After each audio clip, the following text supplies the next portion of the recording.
This is Owen, and he couldn't jump for months without sharp knee pain right here. But just a few weeks later, he was able to do this now 100% pain-free and ready for college basketball.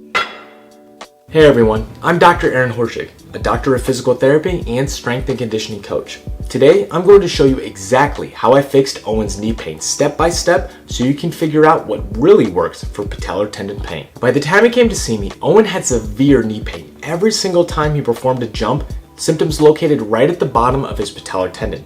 Now, tendonitis commonly creates more pain the more you use the tendon like a spring. He had almost no pain if I asked him to perform a loaded squat. However, the moment I had him jump, especially on one leg, his pain came out. So that was confirmation test number 1. He also had no knee pain if completely at rest, which is confirmation test number 2, because tendinopathies only create pain typically when you're using the tendon, like when jumping. Now, to be 100% sure that this was patellar tendonitis, I had him perform a Spanish squat hold, 5 reps for a 45-second hold.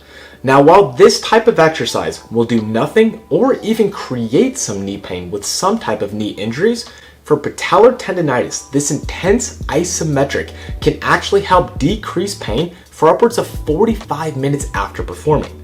And when retesting his hops directly after, they were almost completely pain-free. So that was confirmation test number 3. Here's a few tips if you want to try this for yourself. Use a thick monster band. Keep your torso upright like you're doing a reverse wall sit. Don't squat too deep. About 60 degrees is the perfect knee bend for this exercise. But here's the thing, this exercise alone does not fix the injury. It's just there to help decrease some of the knee pain in the short term. Think of your tendons like a thermometer. If your current strength capacity is set at 80 degrees and your activity for that day surpasses it by a great degree, that increased overload can spark pain and injury. And once that pain has set in, if you continue to push through it, small parts of the tendon can actually start to degenerate. Imagine this like a small hole in a donut surrounded by healthy fibers. So our goal in rehab, once we've calmed down that pain with the isometric exercise, is to build up the healthy part of the tendon to make the full structure as a whole more resilient. So here's exactly what his program looked like. He started off every single session with the Spanish squat hold, 5 reps for a 45-second hold.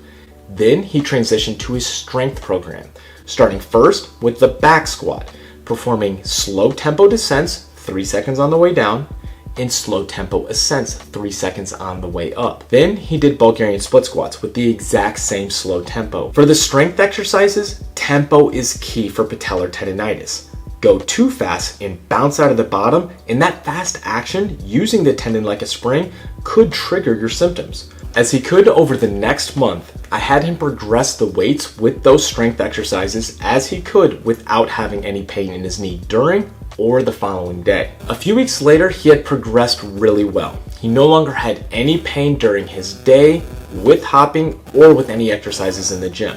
So our progression was to take his squats, both the regular back squat and the Bulgarian split squat, from a set of 10 down to a set of 6 as his weight increased.